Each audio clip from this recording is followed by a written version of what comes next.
स्वागत है दोस्तों स्टडी फॉर यूपीएससी में। हम लोग इकोनॉमी का पार्ट 11 तक देख लिए थे। ये पार्ट 12 है और हम लोग पब्लिक फाइनेंस चैप्टर शुरू किए थे। आज उसका पार्ट 2 है, लेकिन अकॉर्डिंग टू वीडियो ये पार्ट 12 है। अब देखिए, हम लोगों ने कर में प्रत्यक्ष कर और प्रत्यक्ष कर क्या होता है ये देख लिया था। अब देखिए, प्रत्यक्ष कर जो है वो लगता कहाँ है, तो लोगों की आय पर और उसकी संपत्ति पर लगता है। ठीक है, इसका उदाहरण बहुत इंपॉर्टेंट है और वो भी इससे भी इंपॉर्टेंट है कि कौन लगाता है। ध्यान देते चलिएगा। अगर हम आयकर की बात करें यानी कि इनकम टैक्स की बात करें तो ये आपको केंद्र सरकार लगाते हैं। दूसरा एग्जाम्पल है प्रत्यक्ष कर का कॉरपोरेट टैक्स, वो भी आपको केंद्र सरकार लगाते हैं। पूंजीगत लाभ कर वो भी आपको केंद्र सरकार द्वारा लगाया जाता है। और हाउस या प्रॉपर्टी टैक्स या इसी को लैंड या बिल्डिंग टैक्स कहते हैं, वो आपको स्थानीय संस्थाएं या नगर निगम जो है वो लगाते हैं। ये लमसम के अकॉर्डिंग लगाता है, यानी कि एक ही बारे में पूरा लगा देता है, एक मुश्त बोलते हैं इसको। भू राजस्व की जब हम बात करते हैं तो ये राज्य सरकार लगाते हैं। व्यावसायिक कर की बात करें, ये भी प्रत्यक्ष कर का उदाहरण है, आपको राज्य सरकार लगाते हैं।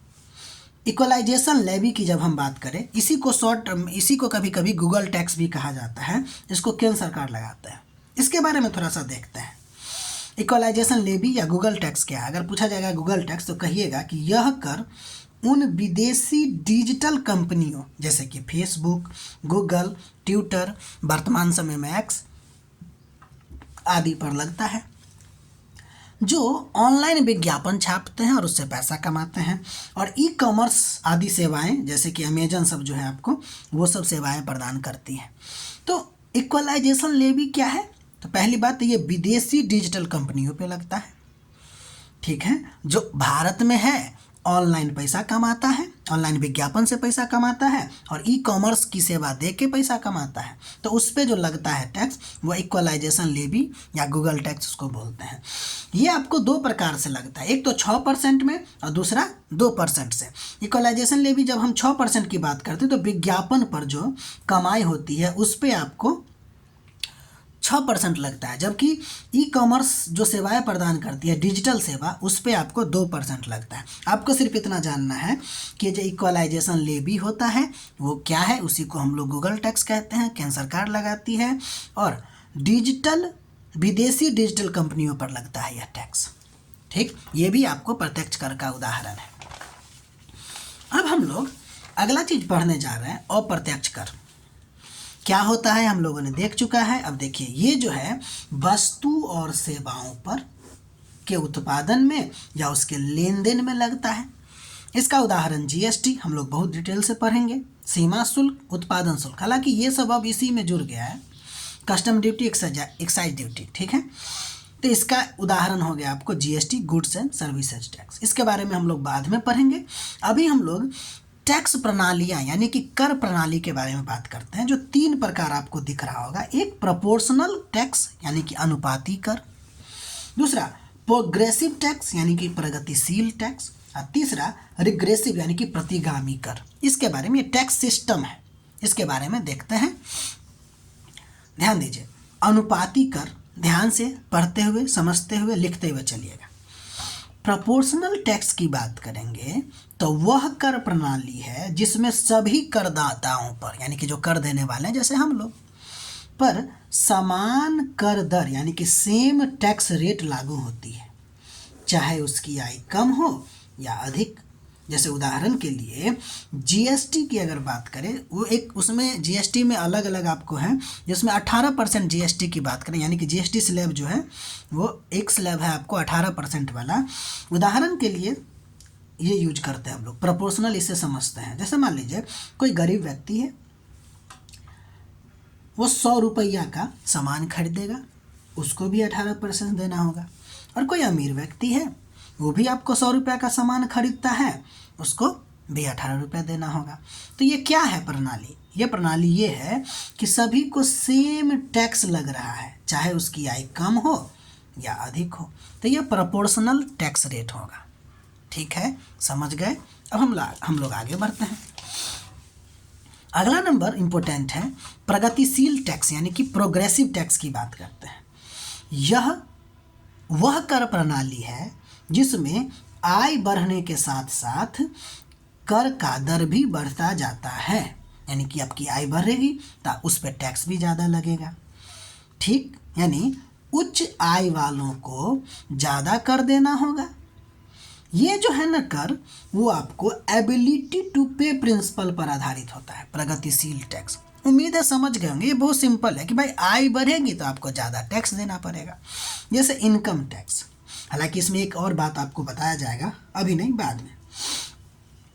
अब देखिए, प्रतिगामी कर की बात करते हैं, जिसको रिग्रेसिव टैक्स कहते हैं। ध्यान दीजिएगा, वह कर है यह जिसमें आय कम होने पर कर का बोझ अनुपात में अधिक और आय बढ़ने पर कर का बोझ कम लगता है। यानी सिंपल बात है, देखिए, एक पर है आप टैक्स का प्रणाली जिसमें अनुपात में दिया जाता था, उसको प्रोपोर्शनल रेशियो कहते हैं। आय से मतलब नहीं है, वहाँ पे स्लैब फिक्स कर दिया गया है और उसके आधार पर आपको टैक्स देना होगा। जैसे जीएसटी 18%, अमीर हो गरीब हो फर्क नहीं पड़ता, प्रोपोर्शनल। देखिए 18% है तो 100 रुपये का सामान खरीदेगा, उसमें 18 रुपये आपको देना पड़ेगा। ये अनुपातिक हो गया। प्रगतिशील पर थे जिसमें क्या था कि आय बढ़ेगा तो आपको टैक्स ज़्यादा देना पड़ेगा। ये इसका उल्टा है, आय बढ़ा टैक्स आपको कम देना पड़ेगा, आय कम है टैक्स आपको ज़्यादा देना पड़ेगा। हमारे यहाँ का जो अप्रत्यक्ष कर है ना भारत में, वो एक प्रकार का रिग्रेसिव टैक्स है। ध्यान दीजिएगा, इसका उदाहरण से समझते हैं कि एक गरीब व्यक्ति है जिसका आय 10,000 है। अब मान लेते हैं उसको अगर जीएसटी 1,000 देना पड़ा तो उस पर बोझ कितना हुआ, 10% का। वही अगर कोई अमीर व्यक्ति है, उसका इनकम अगर 1 लाख है और उसको भी सेम जीएसटी देना पड़ रहा है, तो इसका मतलब है कि उसका बोझ उस पर कितना है, 1 रुपया है। ठीक है, समझ गए। अब हम लोग आगे बढ़ते हैं। यहाँ ध्यान देने योग्य है कि प्रगतिगामी कर जो है ना, उसको अच्छा नहीं माना जाता है। समझ रहे हैं कि ये जो प्रतिगामी कर होता है वो सामाजिक न्याय की दृष्टि से अच्छा नहीं माना जाता है। एक और है जिसको डिग्रेसिव टैक्स सिस्टम कहते हैं। इसके बारे में थोड़ा सा समझते हैं।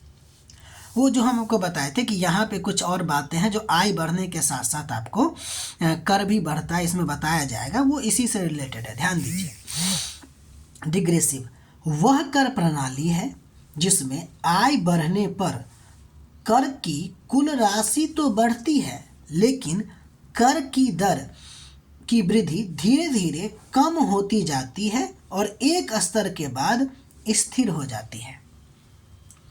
समझे?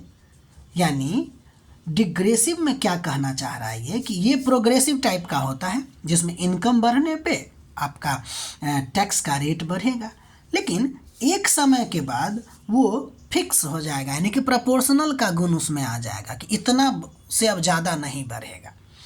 एक स्तर के बाद वो जो टैक्स रेट होता है वो स्थिर हो जाता है।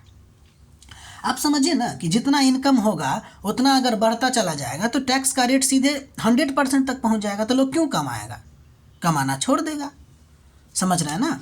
तो कर का टैक्स को हम ज़्यादा नहीं बढ़ा सकते हैं। टैक्स का रेट एक निश्चित इनकम मतलब कि निश्चित रेट तक ही बढ़ा सकते हैं। ठीक है, उदाहरण से समझते हैं डिग्रेसिव को। देखिए, अपने यहाँ का ये पुराना एग्जाम्पल के आधार पर चलते हैं कि जैसे मान लीजिए कि अगर कोई व्यक्ति का आय 0 से लेके 2.5 लाख है तो उसका टैक्स कितना देना पड़ेगा, 0% नहीं देना पड़ेगा। यानी अगर वही 2.5 लाख से 5 लाख हो जाएगा तो उसको 5% देना पड़ा। आय बढ़ रहा है, परसेंट टैक्स रेट भी बढ़ रहा है। 5 से 10 लाख हो जाएगा तो 20% हो जाएगा। लेकिन यहाँ देखिए, 10 लाख से ऊपर के बाद ये फिक्स हो गया। अब आपका 1 करोड़ हो जाए, 2 करोड़ हो जाए, 20 करोड़ हो जाए, आपको 30% ही देना पड़ेगा। ठीक, तो ये होता है आपको डिग्रेसिव, जो कहना चाहता है कि इनकम बढ़ने पे टैक्स रेट बढ़ती है, लेकिन एक स्तर के बाद जाके वो आपका फिक्स हो जाता है। ठीक है, तो यहाँ तक हम लोगों ने आज पढ़ा। आप लोग इसका नोट बनाते रहिएगा और अच्छा लगे तो लाइक कीजिएगा, सब्सक्राइब कीजिएगा, शेयर कीजिएगा और पढ़ते भी रहिएगा। ठीक है। अगर कोई आपको दिक्कत हो तो कमेंट भी कीजिए, उसका जवाब भी दिया जाएगा। मिलते हैं अगले वीडियो में।